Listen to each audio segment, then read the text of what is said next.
We're going to be talking about a great subject called marriage. And this subject is quite amazing in our day and age. It is almost lost. So as we begin, we're going to begin with the definition of what marriage is, which we'll find in Genesis 2:18 and then verses 24 through 25. Let's read it together. Genesis 2:18. The Lord God said, "It is not good for man to be alone. I will make him a helper suitable for him." And then let's go to verse 24 through 25. For this reason a man will leave his father and mother and be united to his wife, and they will become one flesh. The man and his wife were both together, both naked, and they felt no shame. So let's talk about this, because this is the pure, simple definition of what marriage is. First of all, God said it is not good for man to be alone. He needs someone with him. He needs a purpose, a drive, someone to look back behind him and know that she is there, someone to be able to, some place to put all of his compassion and desires, someone to be able to build something for, to be able to do something for. And so it's important for us to realize that we're not designed to be alone. Even in this case, while man was there, the name Adam and man here being used is mankind. We're not designed to be alone. And we're designed to be with a mate. And so he tells us man is to leave his father and mother and be united with one flesh. Now, what does he mean by that? To leave his mother and father. It means that the things that goes on in your marriage does not need to be discussed with your parents. It doesn't need to be talked about with your friends. But it is to be talked over with each other in the marriage. The marriage is supposed to be a unit. In fact, you'll notice that this is pre-children. Did you see this? First, how they used to go? First comes marriage, then comes the baby and the baby carries. Remember that? So the point is that they become united, a united front. You shouldn't be able to go to the mother and say, father, and say, "Can I have this?" And the father says, "No." And so he goes and he asks the mother. She should say, "What did your father say?" Because it ought to be a united front. They ought to be people of the same thinking, the same way, the same thought process. And there is no shame in marriage. You know, there is no shame at all. In fact, the New Testament says that the marriage bed is undefiled. What goes on in that bed is none of your business, but only the business between the husband and the wife. It should be something that where they are happy to be together and excited about it. Now, God has given you desires. He has given you the pleasure of sex. He's given you the interest of life. He's given you the desire to be able to provide for, do all the things that you think you need to do. When you are married, you have taken on those responsibilities. Male or female, you've taken on those responsibilities. Now look how simple that is. That's real simple. And the reason why it's simple is because it's truth. God always defines what he means at the beginning, and then from there on it's to be the same way. Jesus said, after Solomon had 600 wives and 400 concubines, after all these people had 2 wives or 3 wives or more, he said from the beginning it was one man and one woman. when God chose people to be able to have his son with, he chose one man, Joseph, and one woman, Mary. This is the example we have. Listen, truth is always simple. Proverbs tells us that in order to have a lie, you have to add a lot of words to it. And the guy who adds more is lying even more. So we understand that. This is where there's to be no shame between the husband and the wife. It's supposed to be where we actually take pleasure in that. That's the way we're designed. And anything else you've learned about that is not from God. If you got feelings of being ashamed or feelings of this isn't right, or that is not from God. This is the truth about marriage. Now, if that's true, then how did we get where we are today? And here's what the Bible says about that. The world perverts. Let's go over to 2 Timothy chapter 4 and see what he has said there to Timothy in order to help him as he goes out and tries to help people in the church. Remember, the people in the church who would come into the church and be saved, some of them had more than one wife. That's why it specifically says an elder is to have one wife. Because we're going to set him up as an example of how we should grow and be. We need to make sure we're going to have an elder who has only one wife. Notice what it says here in chapter 4, verse 3.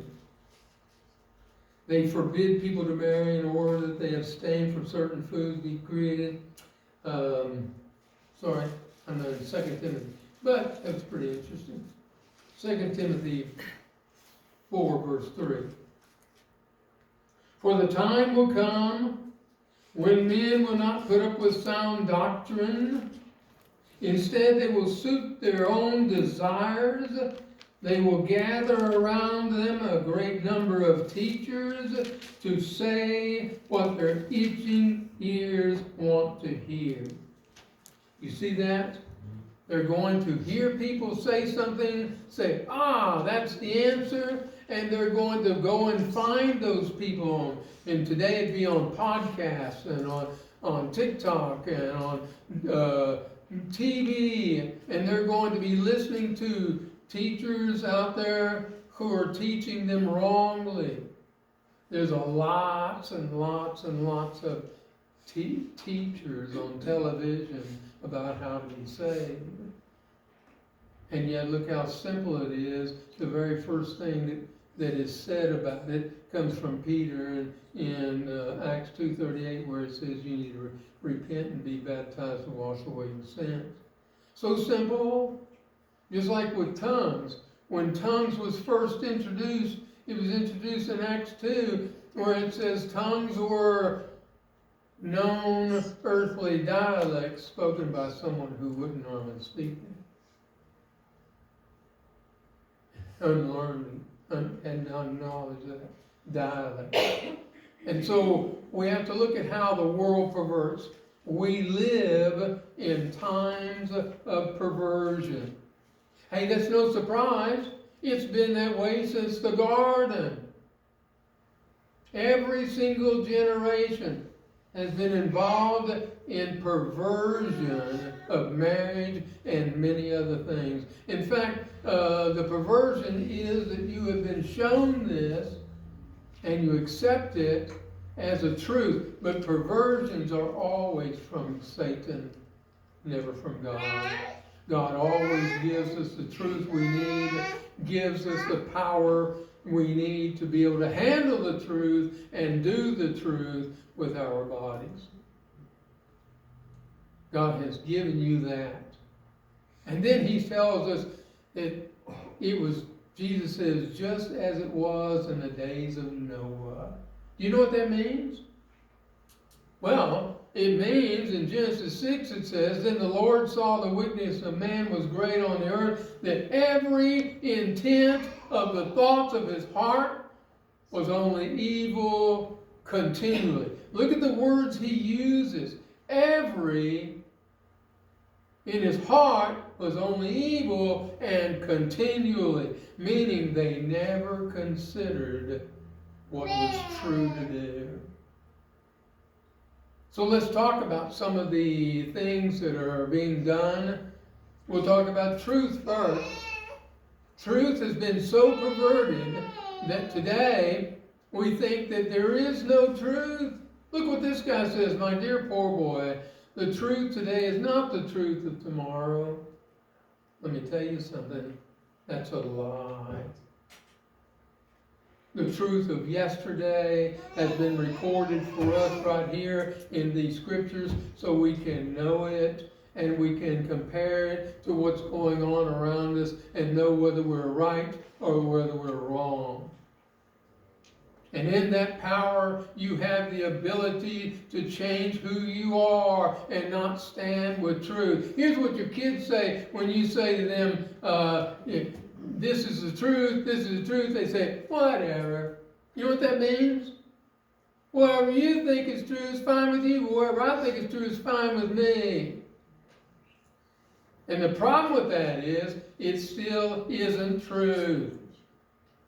There's only one truth, and God has given us every single thing, every single answer to all the questions mankind has ever had. Let's take a look at marriage. Marriage is a beautiful union between a man and a woman for life. But boy, we don't see that all the time now, do we? In fact, we see where there is same-sex marriage, and they are called married. They weren't satisfied with a union. They wanted to have marriage so that they would have honor. Because, see, the word carries honor. You know, the word marriage comes from the word in matrimony. And matrimony comes from a matron or someone who is pregnant or with children, has children. Because there's honor in that if she's married, there's not honor in that she's not. You see the issues, you see the problems. And what we see today is, you can even just live together and everything's fine. We've had that in the church. I don't know about here, but I've seen it in others. And they come faithfully and hear the word and never change. When I first went to Delaware, I was preaching and I would always talk about marriage, just like I do here. And always how it is important and everything. We had 7 marriages in the first 3 years from people in the church. Did you hear that? Is that amazing or not? Because they thought it was okay with God. How would they think that? Because they didn't know the truth. Exactly. If they knew the truth, they would know better. But today, you've even got situations where they have agencies just for the point of hooking up and having sex and then just going on your own way.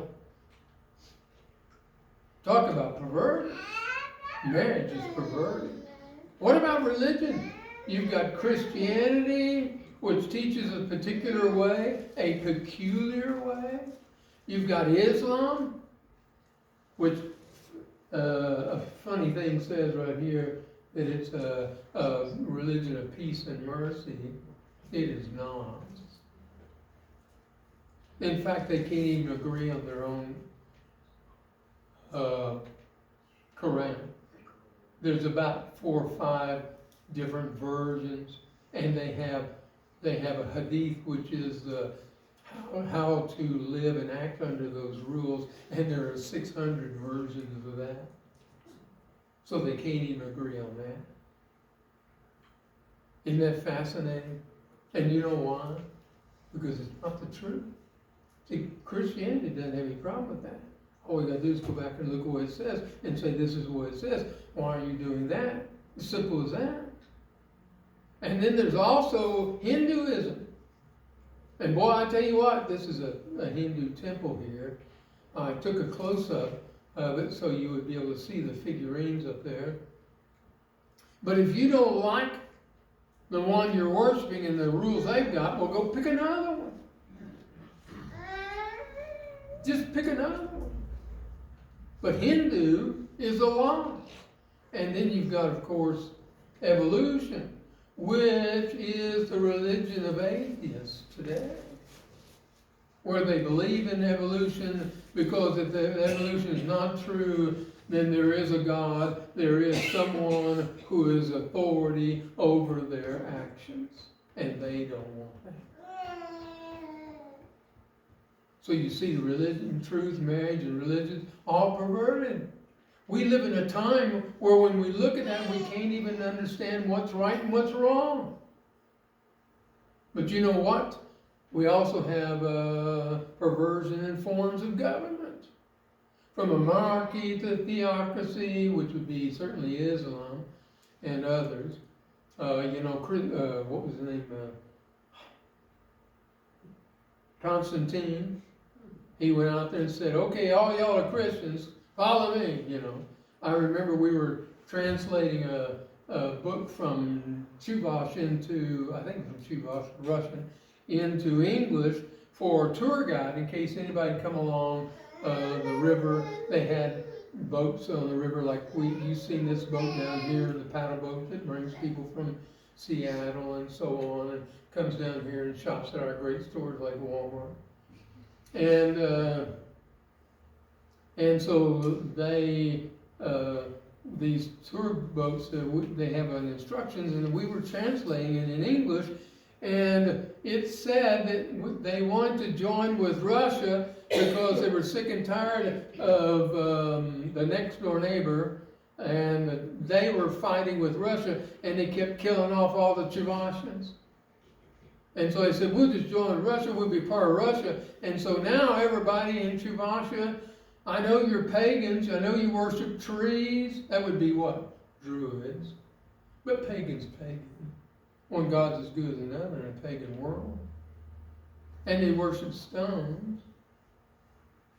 And they said everybody in this nation now is going to be a Christian nation so we can be accepted by Russia. And isn't that funny? Isn't that funny? That's not how you do it. Democracy, which ultimately fails because the many outweigh the few. Totalitarianism, dictatorship, oligarchy, where a few rich people rule it, and authoritarianism.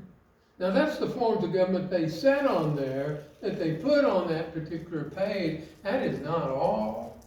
Because you see, we live in a constitutional republic, something that has never been before, except that's how God had designed Israel to be. 34% of what we have in the Declaration of Independence and the Constitution is straight from the Bible. And you know what George Washington said about that? About the kind of laws that we live under and the way in which America has been designed. He said, you know what? It is impossible to rightly govern a nation without God and the Bible. Why? Because man has to govern himself according to a real set of truth. And then we can live peacefully together with a small government and a constitution that keeps the government from taking away our rights. So you see, all things have been perverted. Not just truth, but marriage, religion, and government. They won't even teach history in schools because they know if you'll see it, it failed, and they're trying to do it now. You know, socialism only comes about once a country has been established, because you don't have the stuff upon which to claim as ownership of. You're not going to have anything to carry socialism on. We tried that here in America and failed miserably. But the free market society that we have today is the best way. You want to sell something, go out and sell it. You want to make something, go out and make it. If you want to earn money, you can earn money. You may be taxed to death, but you can earn money, and you can take care of those things. And you ought not live off of what you make. It ought not be paycheck to paycheck. You should be able to take 10% and put it back for savings, or to be able to increase your intelligence so that you are abilities, so that you then are more valuable to the marketplace. You can claim a higher wage, so to speak, salary. And the fact that, when you got up, Gary, you threw in my train of thought. And then 10% that you put aside for God and those kind of things. Because it's not just about giving in that box back there. But there are other opportunities for you to do things. And people to help and things to be able to accomplish as a member of the church. And then live off of 70%. Consider that your whole. You've got 30% there for savings and education and for giving. It's very easy for you to be able to do once you train yourself to do it. It's called living off of less than you make. An interesting concept, isn't it? Wow. And so we see that the perversion that we have is only because of evil desires. Somebody wants something that God says no, and so they design a God themselves, or they leave God, and they pervert. Here's what 2 Peter says. By these he has given us very great and precious promises, so that through them you may share in the divine nature, escaping the corruption that is in this world. The what? The perversion, the corruption that is in this world because of evil desires. Evil desires drives it all. But I'm in love. I want this. In fact, when they shack up together, they'll even call themselves fiancés, so it has a little more honor to it, because that comes from a marriage. See? They're not fooling anybody. Are they fooling you? They're not fooling me either. And so as far as marriage, by the way, tonight we're going to talk about faithful. Why should we remain faithful? So we're going to talk about at 6:30, be there or be square. You know what a triangle is? A triangle is a square with something missing. So don't be a triangle either. All right. Let's talk about our roles and responsibilities. And by the way, I forgot to tell you this. I put a notation there of Judges 9, 8 through 15 about the government. And in that particular little notation there in your on your paper about government, the trees want to have themselves a king. Of course, you know the trees have a king, don't you? That's God. Okay. So they want to have themselves a physical king. And so that what they do, they go out and they ask the oak tree, the olive tree, oh, olive tree, will you be our king? You're so great and so wonderful. Olive tree says, buddy, I'm busy making olives. Everybody needs olive oil. They got to cook their food. They got to light their lamps. Everybody needs olive oil. So they go to the vineyard. Vineyard, would you be our king? Or what kind of as far as wood goes, what kind of a king would a vineyard be? And the vineyard said, no, I've got too much work to do. People need to celebrate. Well, when they're down there, they celebrate with they pick themselves up with alcohol. When they are happy, they celebrate with alcohol. I got too much work to do, things that keep me going. And so then they said, okay, well, maybe we'll go to this, and finally the fig tree, and so on. And finally they go to the thorn bush and say, thorn bush, would you please be our king? And the thorn bush said, of course, I've got nothing else to do. And how good do you think a thorn bush would be? They'd be quite painful. That's what they're designed to do. So here's what Plato said about that. The penalty good men receive for indifference to public affairs is to be ruled by evil men. Wonder why we have so much perversion in our society today? It's because evil men are ruling. I'm sorry, I had to go back and catch that. Okay, let's look here about roles and responsibilities. Look at verse 16, and we'll drop down and read 19. 16, he's talking to her.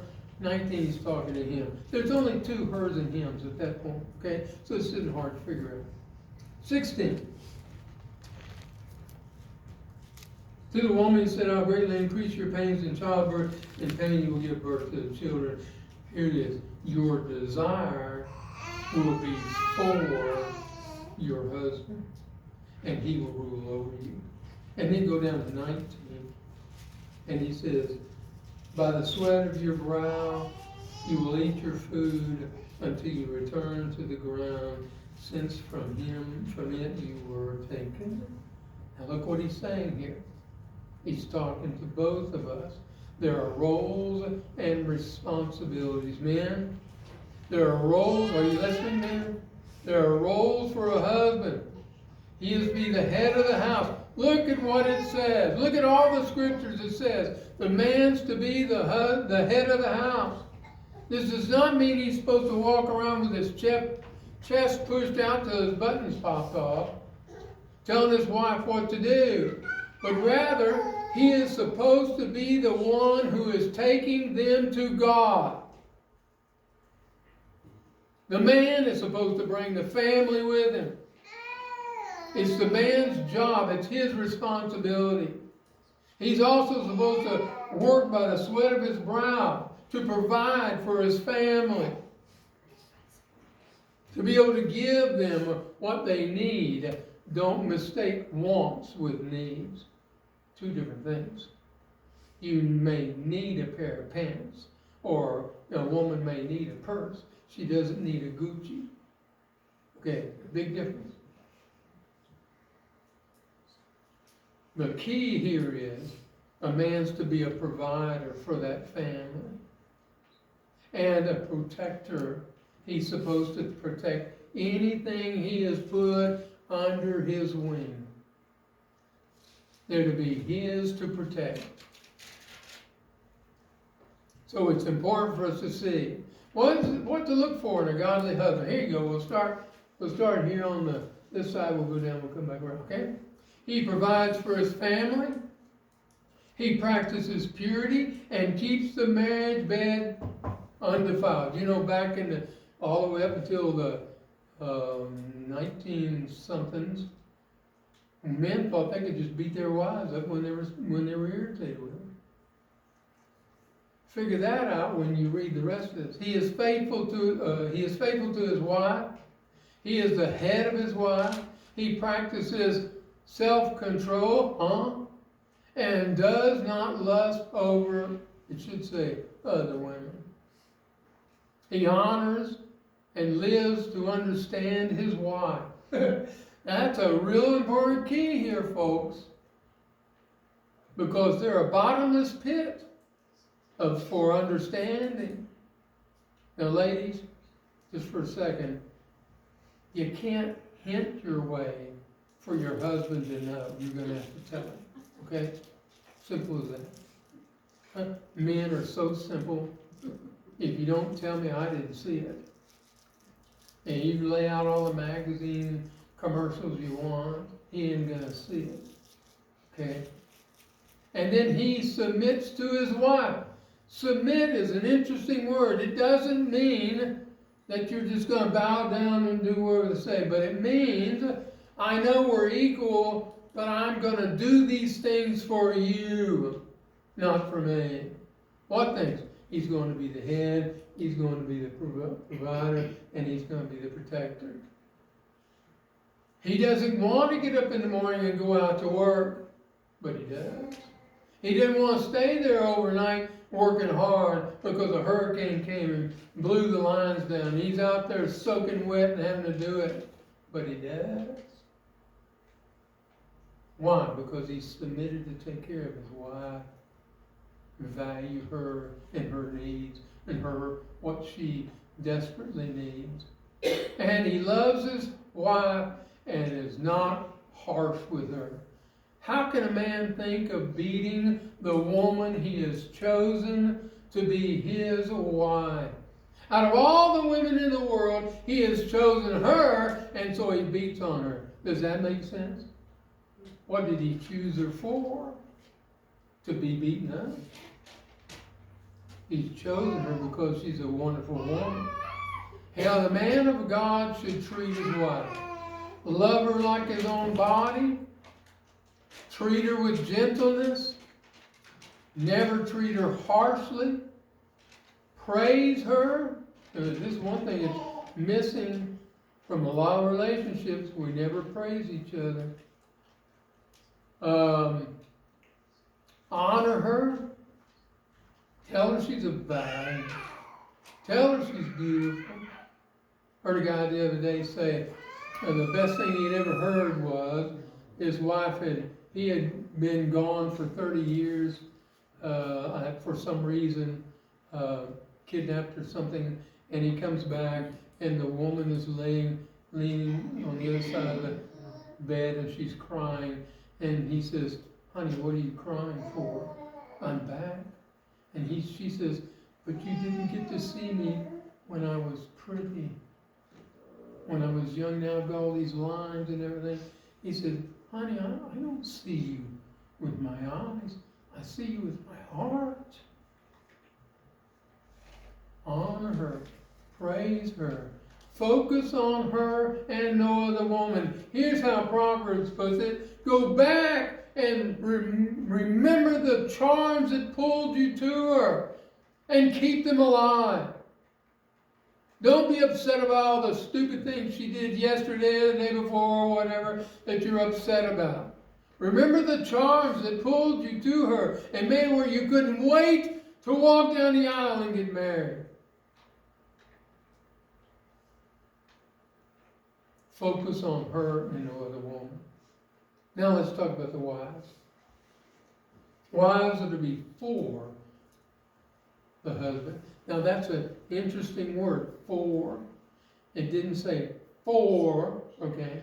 It said for, meaning she should be his focus and should be what she's concerned about.